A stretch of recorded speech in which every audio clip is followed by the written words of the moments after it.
எல்லோருக்கும் வணக்கங்க. நம்ம சேனல் சேலர்ஸ் ஆக்டிவிட்டி உங்களை அன்புடன் வரவேற்கின்றன. நான் ஒரு பயணிகள் கப்பலில் ஒர்க் பண்ணிட்டு வரேங்க. கப்பலின் நடைமுறைகளை பற்றி உங்களோட நான் பகிர்ந்து வந்துட்டு இருக்கேன். இன்றைக்கி நாம் பார்க்க போகிறது ஒரு தீவினுடைய அழகுகளை பற்றி தான் இந்த வீடியோவில் நீங்கள் பார்க்க போகிறீங்க. நம்ம சேனலுக்கு நீங்கள் புதுசாக இருந்தாக்க கப்பலின் நடைமுறைகளை பற்றி தெரிஞ்சுக்க சப்ஸ்கிரைப் பண்ணி வச்சுக்கோங்க. இப்போ எங்கள் கப்பலில் நான் 3வது தளத்தில் இருக்கேன். இந்த 3வது தளத்தில் தான் கேங்வேன்னு சொல்லக்கூடிய பகுதியை வந்து செக்யூரிட்டி அமைச்சிருக்காங்க. இது எதுக்காகனாக்க, அதாவது ஒரு பர்சன் வெளியே போக பர்மிஷன் இருக்கா இல்லையான்னு சொல்லிட்டு இங்கே தான் செக் பண்ணுவாங்க.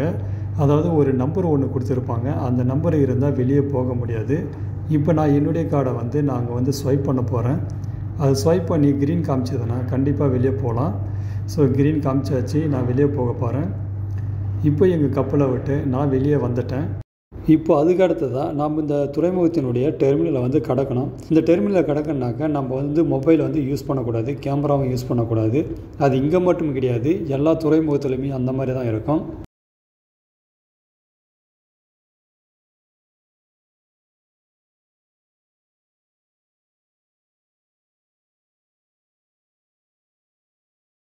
இப்போ நாம் இந்த டெர்மினலை விட்டு, அதாவது இந்த துறைமுகத்தின் டெர்மினலை விட்டு வெளியே வந்தாச்சு. இன்னமும் இருக்குது, அதாவது இங்கெல்லாம் போகும்போது மொபைல் வந்து யூஸ் பண்ணலாம். ஆனால் அந்த டெர்மினல் பில்டிங்குள்ளே மட்டும் நம்ம மொபைல் யூஸ் பண்ணக்கூடாது. இது வந்து இந்த டெர்மினல் தான் வச்சுருக்காங்க. இதை பார்க்குறதுக்கு உண்மையாக ரொம்ப கொடூரமாக இருக்குது. இது ஒரு செடி தான், ஆனால் அந்த செடி ஃபுல்லாகவே முள் ஃபுல்லாக நிறைஞ்சிருக்கு. அந்த முள் கிட்டத்தட்ட ஒரு தடிமன் வந்து பார்த்திங்கன்னா 2 mm இருக்கும், அந்த அளவுக்கு சைஸில் இருக்குது. இந்த முள்ளம்பன்றியோட முள் அப்படியே கோத்து வச்ச மாதிரி இருக்குது, அந்த அளவுக்கு தடிமனாக இருக்குது. மேலே இது விழுந்தால் கண்டிப்பாக அது பதம் பாத்திரம், அந்த அளவுக்கு ஒரு மோசமான செடியாக இருக்குது. நான் இதுக்கு முன்னாடி 2 வருஷத்துக்கு முன்னாடி நான் இந்த இடத்துக்கு வந்திருக்கேன். அப்போவும் இதே சைஸில் தான் இருந்தது, இப்போவும் இதே சைஸில் தான் இருக்குது. ஆனால் ரொம்ப ஸ்லோவாக வளருது போல் இருக்குது. நான் லைட்டாக தொட்டு பார்க்குறேன், அப்படி செம்ம ஸ்ட்ராங்காக இருக்குது. கண்டிப்பாக ஏறிச்சுனாக்கா அது என்ன ஆகுன்னு தெரியாது. இப்போ நான் உங்களுக்கு காமிக்க போகிறது ஒரு கப்பல், அதாவது நான் ஒர்க் பண்ணுற கப்பலை தான் காமிக்க போகிறேன். இதுதான் அந்த கப்பல். இந்த கப்பலை பற்றி நான் இது வரைக்கும் எந்த ஒரு வீடியோவும் போட்டதும் கிடையாது, சொன்னதும் கிடையாது, இதுக்குள்ளே என்ன இருக்குது எப்படி இருக்குதுன்னு சொல்லிட்டு. ஸோ இனி வரும் வீடியோங்களில் கண்டிப்பாக நான் இதை பற்றி நான் போடுவேன். இப்போ நம்ம சிட்டிக்குள்ளே போக போகிறோம், ஒரு 5 நிமிஷம் தான். ஸோ உண்மையிலே இந்த இடம் பார்க்கறதுக்கு சூப்பராக இருக்குது. நான் இந்த இடத்துக்கு வர்றது இதோட 3வது முறை. இந்த இடத்த மேக்ஸிமம் எனக்கு எல்லா ஏரியாவும் தெரியும்.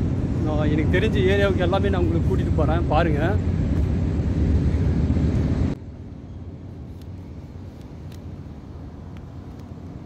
இப்போ நான் என்னுடைய கேமராவை உங்களுக்கு நல்ல ஒரு வியூ கிடைக்கணுன்றதுனால நான் அப்படியே ஃப்ரண்ட் சைடில் மாற்றிக்கிறேன். அதுக்கு முன்னாடி இந்த தீவை பற்றி நான் சொல்லிடுறேன். இந்த தீவோட பேர் வந்து டெனரிஃபு, அதாவது ஸ்பெயினுக்கு சார்ந்தது. ஐஸ்லாண்டுன்னு சொல்லுவாங்க. அதுக்கு அடுத்ததாக கிராண்ட் கனாரியான்னு சொல்லுவாங்க. கிராண்ட் கனாரியாவிலே இந்த தீவு தான் நம்பர் 1 இருக்கிறது. அதுக்கு அடுத்ததாக லாஸ் பால்மா டி கிராண்ட் கனாரியான்னு சொல்லிட்டு இருக்குது. எனக்கு அந்த தீவு மிகவும் ரொம்பவே பிடிக்கும். ஏன்னா அந்த தீவு வந்து பார்க்க சூப்பராக இருக்கும். ஆனால் வேர்ல்டு வைடில் இந்த தீவு தான் நம்பர் 1 இருக்குது. இருக்கிற தீவில் இதுதான் மிகப்பெரிய தீவு. இந்த தீவை சுற்றி பார்க்க மட்டும் ஒரு நாளைக்கு, அதாவது ஒரு நாளைக்கு இல்லை, ஒரு வருஷத்துக்கு மட்டும் 5 மில்லியன் மக்கள் வந்து சுற்றி பார்க்குறதுக்காக மட்டும் வராங்க, அதாவது டூரிஸ்ட்டு. இந்த இடமே இப்போ வந்து மாறி போயிருக்கு. இது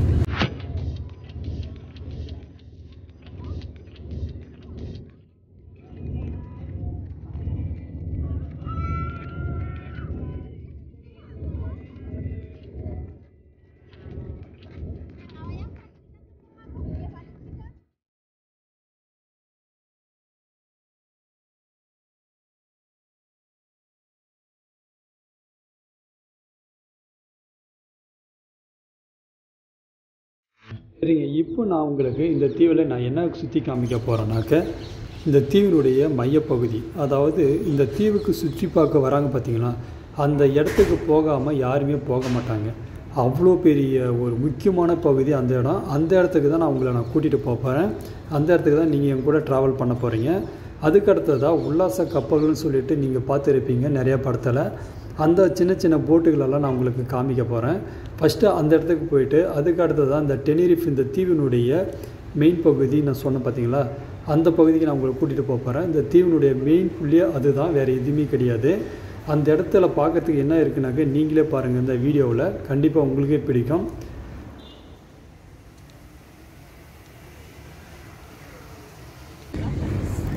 இப்போ நான் உங்களை முதல்ல கூட்டிகிட்டு போகிறது உல்லாச படகுகள் இருக்கிற இடத்துக்கு தான். அந்த இடத்துல தான் அதாவது வாடகைக்குன்னு சொல்லிட்டு விடுவாங்க. அந்த உல்லாச படகுகளை கடலுக்குள்ளே எடுத்துகிட்டு போயிட்டு ட்ரிங்க்ஸ் பார்ட்டி எல்லாம் அரேஞ்ச் பண்ணி அந்த இடத்துல வைப்பாங்க. ஸோ அது உங்களுக்கே தெரியும், நிறையா படத்துலலாம் பார்த்துருப்பீங்க. இப்போ அங்கே தான் நம்ம போயிட்டு இருக்கோம்.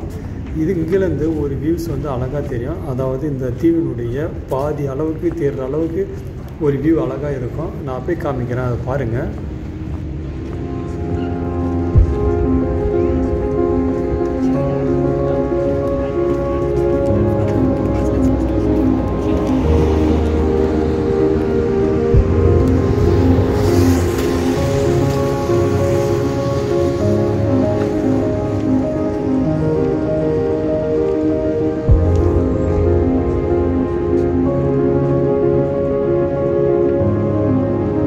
தீவில் எனக்கு ரொம்ப பிடிச்ச இடம் வந்து அந்த முனையில் லாஸ்ட்டில் இருக்குது பார்த்தீங்களா, கத்தி மாதிரி, அந்த இடம் தான். அந்த இடத்துல என்ன இருக்குன்னாக்கா பார்க்கு, பீச்சு, இது ரெண்டுமே ஒரே இடத்துல இருக்கும். பார்க்கவே சூப்பராக இருக்கும். என்னுடைய ஃபேவரட் பிளேஸு அதுதான். இந்த இடத்துல இந்த தீவுக்கு வரும்போதெல்லாம் கண்டிப்பாக நான் அந்த இடத்துக்கு போயிட்டு அதை சுற்றி பார்த்துட்டு தான் நான் வருவேன். ஏன்னா அந்த அளவுக்கு சூப்பராக இருக்கும் பார்க்கவே. பீச்சு ப்ளஸ் பார்க்கு, அதை நினச்சி பாருங்கள், சூப்பராக இருக்கும். அந்த அளவுக்கு அந்த இடத்துல இருக்குது. இப்போ நாம் இந்த போட்டெல்லாம் வந்துட்டோம். இப்போ நீங்கள் பார்த்துட்டு இருக்கிறது எல்லாமே சின்ன சின்ன படகுகள், எல்லாமே உல்லாச படகுகள் தான். இதை வந்து ஒரு நாள் 2 நாள் ரெண்டுக்கு எடுத்துகிட்டு போயிட்டு கடலுக்குள்ளே அவங்க சரக்கு பார்ட்டியெல்லாம் வச்சு என்ஜாய் பண்ணிவிட்டு அதுக்கப்புறம் தான் வருவாங்க. இதுக்கு ரெண்ட்டுன்னு சொல்லிட்டு ஒரு நாளைக்கு பேசியிருப்பாங்க. அந்த பேசினபடி அவங்க எடுத்துகிட்டு போயிட்டு ஒரு நாளில் இல்லை 2 நாளில் ரிட்டர்ன் பண்ணிடுவாங்க.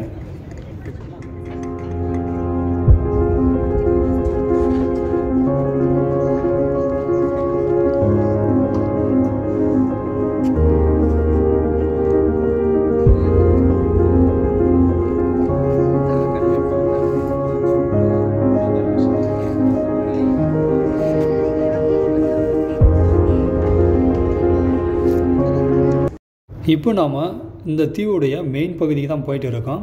போகும் வழியில் இந்த மாதிரி நான் இதுக்கு முன்னாடி பார்த்ததே கிடையாது. இந்த செட்டிங்ஸ் எல்லாம் குழந்தைங்க விளையாடுறதுக்காக அருமையாக செட் பண்ணி வச்சுருக்காங்க.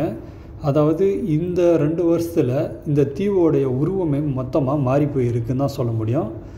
ஸோ நம்ம ஆல்மோஸ்ட் அந்த இடத்துக்கு நம்ம வந்துட்டோம். அந்த இடம் தான் அது.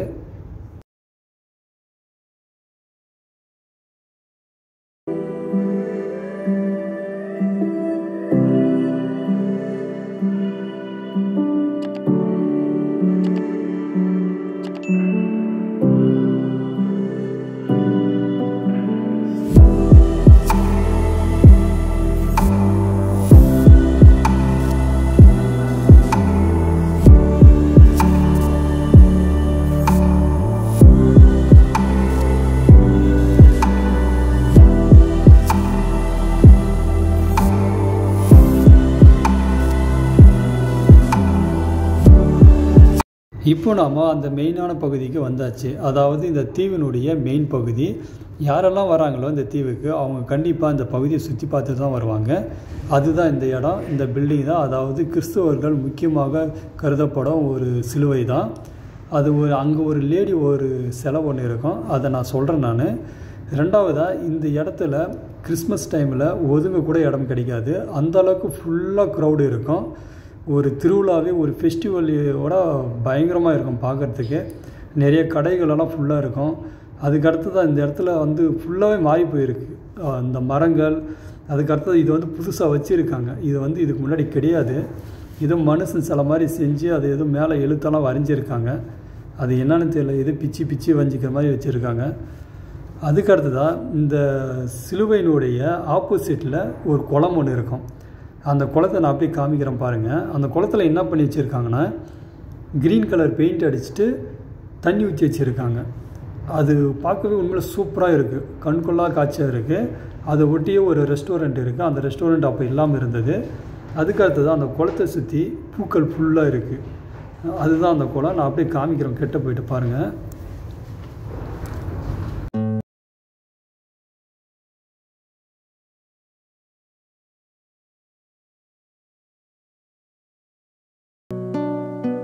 ஸோ நான் இப்போ அப்படியே காமிக்கிறேன். அந்த சிலுவையினுடைய வடிவத்தை பாருங்கள். அந்த சிலுவைக்கு முன்னாடி 2 காவலர்கள் நிற்கிறாங்க. கிறிஸ்துவர்களுக்கு தெரியும்னு நினைக்கிறேன் மேக்ஸிமம். ஏன்னா எனக்கு அந்த அளவுக்கு தெரியல. ஹிஸ்ட்ரி வந்து எழுதி வச்சுருக்காங்க, ஆனால் அது அவங்க மொழியில் இருக்குது. அது எனக்கு சுத்தமாக புரியல. இதுதான் அந்த சிலை. இந்த இடத்துல மெயினான பகுதி இது தான். கிறிஸ்மஸ் டைமில் மிகவும் ஃபேமஸான ஒரு ஃபெஸ்டிவல் அது இந்த இடம் தான், இந்த தீவில் இந்த இடம் தான்.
இந்த தீவினுடைய சிம்பல் இது தான். அதாவது அந்த சர்ச்சுக்கு பக்கத்திலே வச்சுருக்காங்க. இது வந்து சாண்டா குரூஸ்ன்னு சொல்லுவாங்க. அதாவது டெனிரிஃபினுடைய சிம்பல். இதை சாண்டா குரூஸ்ன்னு தான் சொல்லுவாங்க எல்லா இடத்துலையுமே. இதை டெனிரிஃபின்னு யாரும் சொல்ல மாட்டாங்க. மேக்ஸிமம் ஒரு சில பேர் தான் சொல்லுவாங்க. சாண்டா குரூஸ் தான் மெயினான பேர் இதுக்கு. ஸோ அந்த இடத்துல தான் வச்சுருக்காங்க இதை.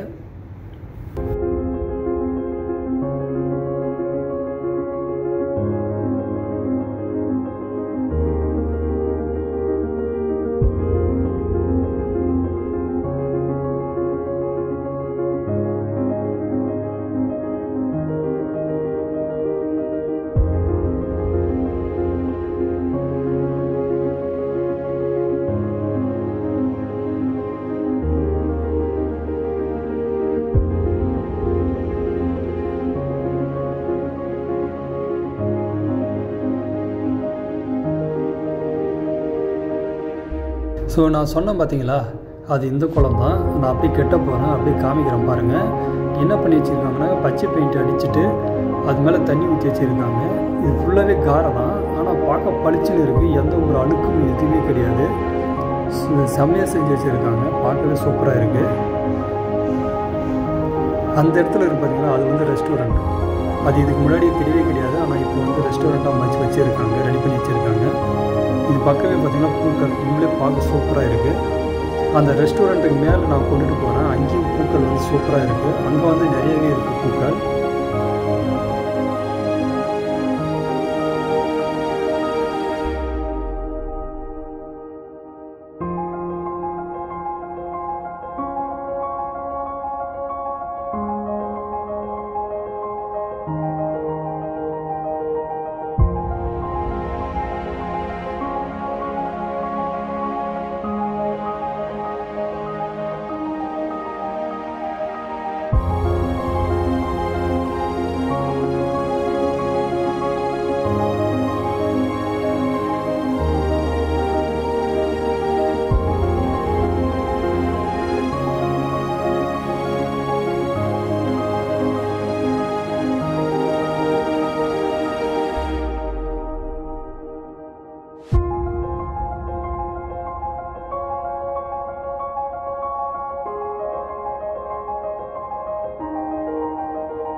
இப்போ நான் காமிக்க போகிறது தெருக்கள், அதாவது ஸ்ட்ரீட்டு. ஏன் நான் இதை காமிக்கிறேன்னாக்கா, இந்த தீவில் இந்த ஸ்ட்ரீட் வந்து ரொம்பவும் ஃபேமஸானது. அதாவது ரெஸ்டாரண்ட்டு. இந்த ஸ்ட்ரீட்டில் ஃபுல்லாகவே ரெஸ்டாரண்ட்டு மட்டும்தான் இருக்கும். அதுக்கடுத்து தான் இன்னொரு ஸ்ட்ரீட் இருக்குது. அந்த இடத்துல எலக்ட்ரானிக்ஸ் ஐட்டம். இப்போ நம்ம சென்னையில் ரிச் ஸ்ட்ரீட் எந்த அளவுக்கு எலக்ட்ரானிக்ஸ் ஐட்டம் ஃபேமஸோ, அதே மாதிரி இந்த இடத்துலையும் ஒரு ஃபேமஸான ஐட்டம் இருக்குது. அதாவது ஃபேமஸான ஒரு தெரு இருக்குது எலக்ட்ரானிக்ஸ் ஐட்டம் மட்டும். அந்த இடத்துல எல்லாமே சீப்பாக கிடைக்கும். நிறைய பேர் அங்கே தான் போய்ட்டு வாங்குவாங்க. ஸோ அதை தான் நான் உங்களுக்கு அதுக்கு அடுத்ததாக காமிக்க போகிறேன். அப்படியே பாருங்கள்.